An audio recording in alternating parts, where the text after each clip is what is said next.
Hello friends, आप सभी का स्वागत है हमारे YouTube channel 3x medical classes में। फ्रेंड्स, आज की इस क्लास में हम लोग सॉल्व करेंगे टेस्ट पेपर नंबर 8। फ्रेंड्स, इस टेस्ट क्वेश्चन पेपर के सभी क्वेश्चन बहुत ही महत्वपूर्ण है क्योंकि ये सभी क्वेश्चन एग्जाम ओरिएंटेड क्वेश्चन है, यानी एग्जाम के लिए महत्वपूर्ण क्वेश्चन है। फ्रेंड्स, मैं अपने चैनल पर जो भी वीडियोज अपलोड करता हूं उनमें जो क्वेश्चन मैं बताता हूं आप लोगों को वो सभी एग्जाम ओरिएंटेड क्वेश्चन ही होते हैं। ठीक है, इससे पहले 7 वीडियोज और अपलोड किए गए हैं, अगर आप लोगों ने नहीं देखे तो जरूर देख लें क्योंकि सभी में बहुत ही महत्वपूर्ण क्वेश्चन डिस्कस किए गए हैं। फ्रेंड, सभी एग्जाम ओरिएंटेड क्वेश्चन होते हैं, यानी एग्जाम की दृष्टि से बहुत ही महत्वपूर्ण क्वेश्चन होते हैं। इसलिए आप लोगों से रिक्वेस्ट है कि सभी टेस्ट क्वेश्चन पेपर को जरूर सॉल्व करके एग्जाम देने जाएं। ठीक है फ्रेंड्स, आज की क्लास का क्वेश्चन नंबर 1 है to detect cervix cancer pap smear examination has to be done. Cervix cancer का पता लगाने के लिए पैप स्मीयर एग्जामिनेशन करना किस प्रकार का प्रिवेंशन है। क्वेश्चन नंबर 1 आप लोगों से पूछ रहा है। फ्रेंड्स, आप लोगों से रिक्वेस्ट है कि सभी क्वेश्चंस के राइट आंसर आप कमेंट बॉक्स पे जरूर देने की कोशिश किया करें। ठीक है, जिससे वो क्वेश्चन आप लोगों को याद करने में आसानी होगी। ठीक है, क्वेश्चन नंबर 1 का राइट आंसर है ऑप्शन नंबर बी। ठीक है, सेकेंडरी प्रिवेंशन है ये। ठीक है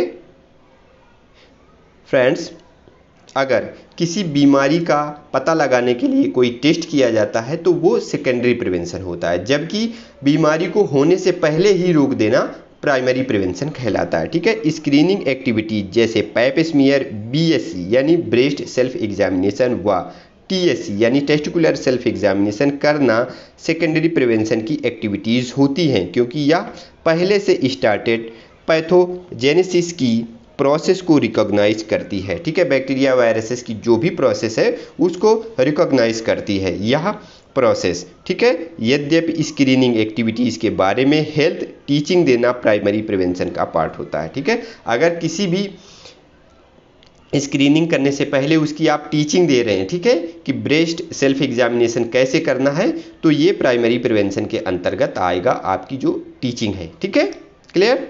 ओके फ्रेंड्स, नेक्स्ट क्वेश्चन है, क्वेश्चन नंबर 2 है आज की क्लास का। Which is most common occupational hazard of computer workers. Computer कर्मचारी का सबसे आम व्यावसायिक खतरा कौन सा है। क्वेश्चन नंबर 2 आप लोग राइट आंसर गेस करें क्वेश्चन नंबर 2 का। फ्रेंड, क्वेश्चन का राइट आंसर है option number D, carpel tunnel syndrome. ठीक है, कंप्यूटर कर्मचारी का एक आम व्यावसायिक खतरा है। कार्पल टनल सिंड्रोम में दर्द या शून्य व झंझनाहट होती है जो हाथ में मेडियन नर्व के द्वारा सप्लाई होने वाले कुछ हिस्सों में होती है। जहाँ पे मेडियन नर्व सप्लाई करती है उन हिस्सों में दर्द या शून्य व झंझनाहट होती है इस बीमारी में। ठीक है, या रिस्ट फ्रैक्चर, प्रेगनेंसी तथा कारपेंट्री, रोविंग, टाइपिंग, कंप्यूटिंग यानी कंपन करने वाले उपकरण, जो भी ऐसे इक्विपमेंट हैं जो वाइब्रेशन करते हैं, ठीक है, उनमें या उन मशीनों पर अधिक काम करने से ये बीमारी हो सकती है। कौन सी बीमारी? Carpal tunnel syndrome. Okay friends, next question है question number 3। Gerontology is the study of. Gerontology किसका अध्ययन है। क्वेश्चन नंबर 3 आप लोग राइट आंसर गेस करें क्वेश्चन नंबर 3 का। फ्रेंड्स, बहुत ही महत्वपूर्ण ये क्वेश्चन है, कई बार एग्जाम में पूछा गया है। क्वेश्चन नंबर 3 का right answer option number C, ageing का अध्ययन है। ठीक है, जेरेंटोलॉजी। ओके, ह्यूमन्स में एज रिलेटेड डिसीजेज या एजिंग के इफेक्ट और प्रोसेसेस की साइंटिफिक स्टडी को जेरेंटोलॉजी कहा जाता है, कि बॉडी में एज से कैसे बॉडी प्रभावित होती है, एज के साथ साथ कौन सी बीमारियां होती हैं, ये हमारी बॉडी पे कैसे इम्पैक्ट करती है एज। ठीक है, इसकी जो साइंटिफिक स्टडी है इसको किया जाता है, तो इसको जेरेंटोलॉजी कहा जाता है। ठीक है, ओके नेक्स्ट क्वेश्चन है क्वेश्चन नंबर 4 है friends. Koplik's spots are the clinical features of. Koplik's spot निम्नलिखित में से किसकी नैदानिक विशेषता हैं। क्वेश्चन नंबर 4 आप लोग राइट आंसर गेस करें। फ्रेंड्स, कई बार ये एग्जाम में पूछा गया है क्वेश्चन।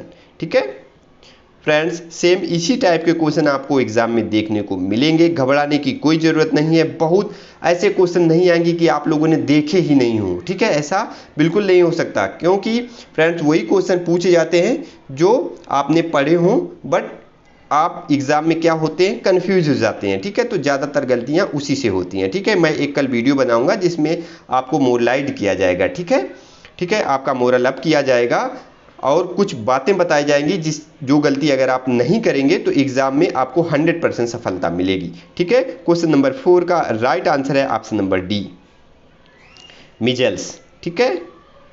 कॉप्लिक्स स्पॉट क्लिनिकल फीचर है मिजल्स का, ठीक है। ओरल म्यूकोसा पर छोटे लाल निशान जिनके केंद्र नीले और सफ़ेद होते हैं कॉप्लिक्स स्पॉट्स कहलाते हैं, ठीक है। ओरल म्यूकोसा पर छोटे लाल निशान होते हैं जिनके केंद्र नीले और सफ़ेद होते हैं, कॉप्लिक्स स्पॉट कहलाते हैं, ठीक है। यह मिजल्स या रूबियोला यानी रूबियोला का मतलब लाल निशान के रैश अपीयर होने से पहले डायग्नोस्टिक साइन होता है, ठीक है। रैश अपीयर होने से पहले का डायग्नोस्टिक साइन होता है, ठीक है। Measles also called rubeola, 10 days measles और रेड मिजल्स, ठीक है। इन 3 नामों से ये जाना जाता है मिजल्स, ठीक है। रूबियोला, 10 डेज मिजल्स और red measles. It is very contagious viral illness, ठीक है। ये बहुत ही कंटेजियस वायरल बीमारी है that causes distinct rash, fever and cough. इसकी वजह से रैशेस बॉडी में हो जाते हैं और फीवर होता है और कफ होता है, ठीक है, कफिंग होती है। फ्रेंड्स नेक्स्ट क्वेश्चन है question number 5, कैपोसिस sarcoma is associated with. कैपोसिस sarcoma का संबंध निम्नलिखित में से किससे है। क्वेश्चन नंबर 5 आप लोग राइट आंसर गेस करें। फ्रेंड्स बहुत ही महत्वपूर्ण क्वेश्चन है, आप लोग एक एक क्वेश्चन का राइट आंसर जरूर गेस करते रहे। फ्रेंड्स वीडियो को लास्ट तक जरूर देखें, ओके। फ्रेंड क्वेश्चन नंबर 5 का राइट आंसर है ऑप्शन नंबर सी, ठीक है, human deficiency virus, HIV virus, ठीक है। कैपोसिस सार्कोमा यानी KS एक लिम्फेटिक एंडोथेलियल मैलिग्नेंसी होती है। यह सबसे पहले स्किन और म्यूकस मेम्ब्रेन पर दिखाई देती है, लेकिन आंतरिक अंगों को भी शामिल कर सकती है। सबसे पहले कहाँ पर दिखाई देती है, म्यूकस मेम्ब्रेन और स्किन पर, ठीक है, लेकिन आंतरिक अंगों पर जैसे जैसे बढ़ती है तो उनको भी अपने में शामिल कर लेती है, ठीक है। लिम्फेटिक एंडोथेलियल मैलिग्नेंसी होती है, ठीक है, ओके। नेक्स्ट क्वेश्चन है friend question number 6, which of the following listed drugs is proton pump inhibitor. निम्नलिखित में से कौन सी सूचीबद्ध दवा प्रोटॉन पंप इनहिबिटर है। क्वेश्चन नंबर 6 आप लोग राइट आंसर गेस करें क्वेश्चन नंबर 6 का। फ्रेंड क्वेश्चन नंबर 6 का राइट आंसर है option number A, pantoprazole. Pantoprazole proton pump inhibitor है, ठीक है।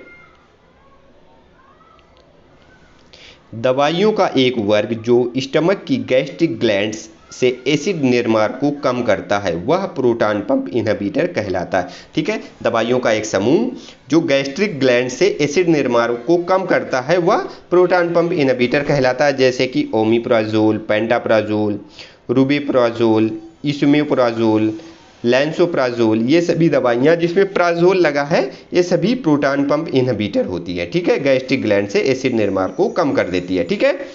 इस समूह की दवाइयों का उपयोग पेप्टिक अल्सर, जोलिंजर एलिसन सिंड्रोम जिसको JES कहा जाता है और GERD इत्यादि में किया जाता है।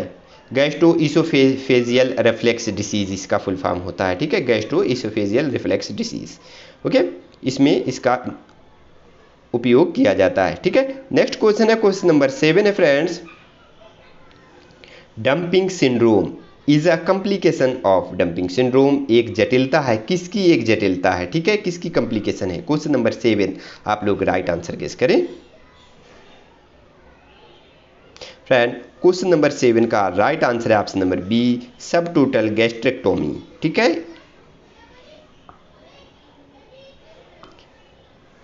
डंपिंग सिंड्रोम एक कॉम्प्लिकेशन होती है जो उन मरीजों में होती है जिनमें पार्शियल गैस्ट्रिक रिसेक्शंस यानी सब टोटल गैस्ट्रोक्टॉमी हुआ होता है तथा इसमें गैस्ट्रिक कंसेंट शीघ्र स्मॉल इंटेस्टाइन में चले जाते हैं। इसके सिंड्रोम जैसे कि sweating, palpitation, diarrhoea, weakness, feeling of abdominal fullness व कार्बोरिग्मस खाना खाने के 30 मिनट के बाद एक्सप्रेस होते हैं। ठीक है, ये सभी सिम्टम्स डंपिंग सिंड्रोम में खाना खाने के 30 मिनट के बाद एक्सप्रेस होते हैं। ठीक है, ओके।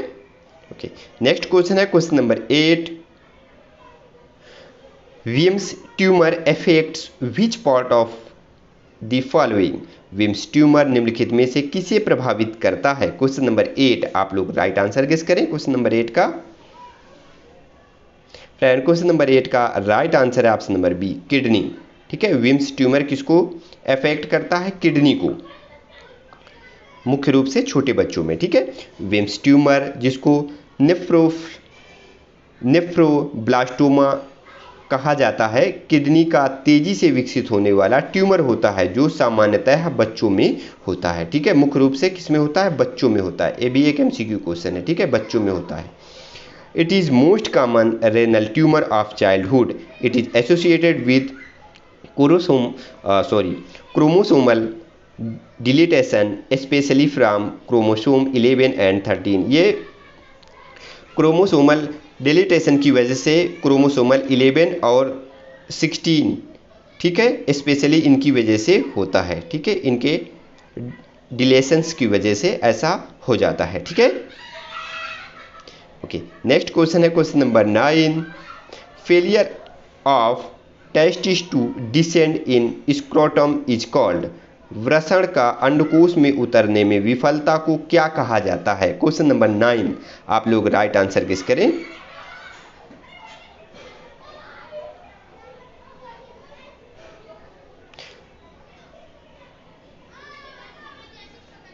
फ्रेंड, क्वेश्चन का राइट आंसर है ऑप्शन नंबर सी, क्रिप्टोर्किडिज्म। ठीक है, वृषण का अंडकोश में उतरने में विफलता क्रिप्टोर्किडिज्म कहा जाता है। डिलीवरी के समय टेस्टिस के नीचे नहीं आने के कारण खाली स्क्रोटल सैक को क्रिप्टोर्किडिज्म यानी अनडिसेंडेड टेस्टिस कहते हैं, या शल्यक्रिया द्वारा अनडिसेंडेड टेस्टिस को 16 से 18 माह में यानी दूसरे जन्म दिवस मनाने से पहले सर्जिकल करेक्शन करके नीचे उतारने को आर्कियोप्लेक्सी कहते हैं। ठीक है, ये भी एक एमसीक्यू क्वेश्चन है। ठीक है, आर्कियोप्लेक्सी। नेक्स्ट क्वेश्चन है question number 10। Which organ is most affected in malaria. Malaria में कौन सा अंग सबसे अधिक प्रभावित होता है? क्वेश्चन नंबर 10, आप लोग राइट आंसर गेस करें क्वेश्चन नंबर 10 का। फ्रेंड, क्वेश्चन का राइट आंसर है ऑप्शन नंबर बी, स्प्लीन सबसे अधिक प्रभावित होता है।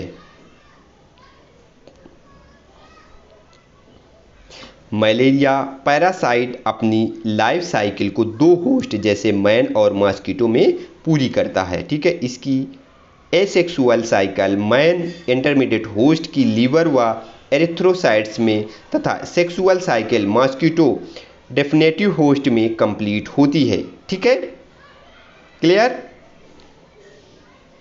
ओके। स्प्लीन डिस्ट्रॉयड आरबीसी को फिल्टर करता है जिससे स्प्लेनोमेगाली होने से स्प्लीन रप्चर हो जाता है। ठीक है, स्प्लीन क्या करता है? डिस्ट्रॉयड आरबीसी को फिल्टर करता है जिससे स्प्लेनोमेगाली होने से स्प्लीन रप्चर हो सकता है। ठीक है, यद्यपि मलेरिया में लीवर व स्प्लीन दोनों ही प्रभावित होते हैं लेकिन स्प्लीन अधिक सीरियस प्रभावित होता है। ठीक है, तो इसका राइट आंसर होगा स्प्लीन। नेक्स्ट क्वेश्चन है friend question number 11। Infected Culex mosquito can transmit to man. Infected Culex mosquito मनुष्य में संचारित कर सकता है। क्या संचारित कर सकता है? ठीक है, क्यूलेक्स मॉस्किटो। ठीक है, ये क्वेश्चन भी कई बार एग्जाम में पूछा जाता है, इससे रिलेटेड और जो भी क्वेश्चन बनेंगे वो सब मैं बता दूंगा, ठीक है, किस प्रकार के क्वेश्चन और पूछे जाएंगे एग्जाम में, ठीक है। क्वेश्चन नंबर 11 का फ्रेंड्स राइट आंसर है ऑप्शन नंबर बी, फाइलेरिया, ठीक है। क्यूलेक्स मॉस्किटो फाइलेरिया संचारित करता है मनुष्य में। भारत में मॉस्किटोज स्पीसीज ऑफ आर्थ्रोपोड्स के 4 समूह जो बीमारी के प्रसार से संबंधित होते हैं।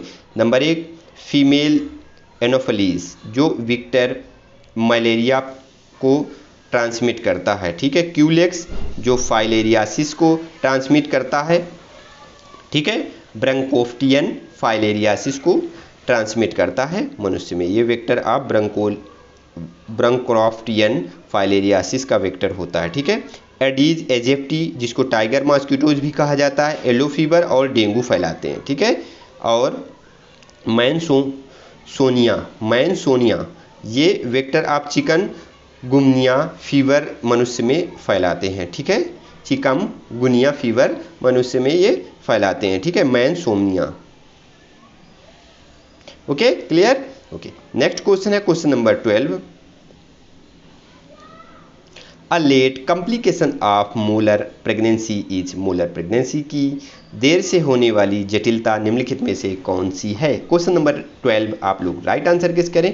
क्वेश्चन नंबर 12 का फ्रेंड क्वेश्चन का राइट आंसर है ऑप्शन नंबर डी, ठीक है, कोरियोकार्सिनोमा। कोरियोकार्सिनोमा एक एक्सट्रीम रेयर मैलिग्नेंट न्यूप्लाज्म होता है जो प्रायः यूटेरस में लेकिन कई बार एक्टोपिक प्रेगनेंसी की साइट पर होता है, ठीक है। यूटेरस में भी होता है और कई बार एक्टोपिक प्रेगनेंसी की साइट पर भी डिटेक्ट होता है। यह एक हाइडेटेड मोल नॉर्मल प्रेगनेंसी या एबॉर्शन के बाद हो सकता है, ठीक है, कोरियोकार्सिनोमा। ओके, नेक्स्ट क्वेश्चन है question number 13। Which of the following fatal condition is indicative of abnormalities during pregnancy? Pregnancy के दौरान निम्नलिखित में से कौन सी फेटल कंडीशन असामान्यता की सूचक है। क्वेश्चन नंबर 13 आप लोग राइट आंसर गेस करें। क्वेश्चन नंबर 13 का fetal heart rate more than 180 beat per minute, decrease fetal movement, fetal heart rate less than 100 beat per minute. Friend आप लोग क्वेश्चंस का राइट आंसर गेस करें। Question number 13 का friend इसका right answer option number D, ठीक है, all of the above, ये सभी कॉम्प्लिकेशंस हैं, ठीक है। फेटल की मूवमेंट का कम होना या असामान्य, ठीक है, फेटल हार्ट रेट चाहे सामान्य से ज़्यादा मोर देन 160 या सामान्य से कम लेस देन 120 गर्भाशय के दौरान फेटस की असामान्य स्थिति को इंडिकेट करती है, ठीक है, क्लियर। ओके, नेक्स्ट क्वेश्चन है question number 14। How long does it take to HCG यानी human chorionic gonadotropin to disappear from circulation after delivery, delivery के बाद HCG सर्कुलेशन से कितने समय में गायब यानी डिसअपियर हो जाते हैं, ठीक है। ये हार्मोन सर्कुलेशन से कितने दिन के बाद गायब हो जाता है, ये क्वेश्चन बेसिकली पूछ रहा है, ठीक है। क्वेश्चन नंबर 14 आप लोग राइट आंसर गेस करें। फ्रेंड क्वेश्चन का राइट आंसर है ऑप्शन नंबर डी, ठीक है, डी क्वेश्चन के लिए राइट आंसर है 2 वीक्स के बाद। ओके, HCG माँ के सीरम व यूरिन में फर्टिलाइजेशन के 8 से 9 दिन में डिटेक्ट किया जा सकता है, ठीक है, क्लियर। प्रेगनेंसी के 60 से 70 दिन यानी अर्ली जेस्टेशन में मैक्सिमम पहुंच जाता है, ठीक है। अर्ली जेस्टेशन के समय यानी 60 से 70 दिनों में ये मैक्सिमम रहता है, ठीक है। और डिलीवरी के 2 वीक्स में मैटरनल सर्कुलेशन से गायब हो जाता है और 2 वीक के बाद डिलीवरी के ये सर्कुलेशन से गायब हो जाता है, ठीक है, क्लियर। ओके, नेक्स्ट क्वेश्चन है क्वेश्चन नंबर 15।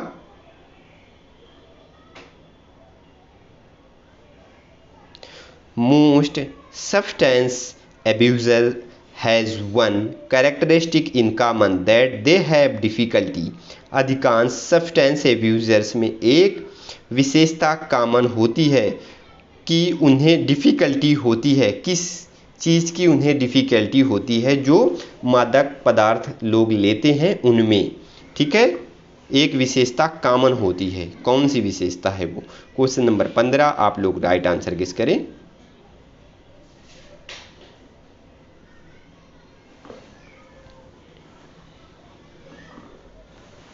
फ्रेंड, क्वेश्चंस का राइट आंसर है option number A, coping with stress and anxiety, ठीक है। स्ट्रेस और एंजाइटी को वो लोग मैनेज नहीं कर पाते, ठीक है। सब्सटेंस एब्यूज़र में कुछ साइकोलॉजिकल फैक्टर जैसे पुअर स्ट्रेस मैनेजमेंट स्किल, ठीक है, बहुत ही पुअर, उनकी स्ट्रेस मैनेजमेंट स्किल बहुत पुअर होती है, ठीक है। इसके अलावा पुअर इम्पल्स कंट्रोल होता है, सेंस ऑफ इनफेरियोरिटी होती है, इसके अलावा लो सेल्फ स्टीम होती है, और लोनलीनेस वो लोग कॉमन होती है उन लोगों में, ठीक है, ये फील करते हैं, ठीक है, अकेलापन महसूस करते हैं, ठीक है। फ्रेंड्स, आज की क्लास में हमने 15 क्वेश्चन सॉल्व किए। अब आप हमें बताएं कि 15 में से कितने क्वेश्चन आपके राइट हुए। इनसे रिलेटेड और जो भी क्वेश्चन थे वो हमने बता दिए आपसे, ठीक है। लगभग 50 क्वेश्चन हो गए होंगे कंप्लीट आप लोगों के, ठीक है। ओके फ्रेंड्स, अगर आप लोगों को हमारा वीडियो पसंद आया हो तो वीडियो को लाइक कर दें, अपने दोस्तों पे शेयर करें, और फ्रेंड्स चैनल पर नए हैं चैनल को सब्सक्राइब जरूर कर लें। Thank you for watching friends.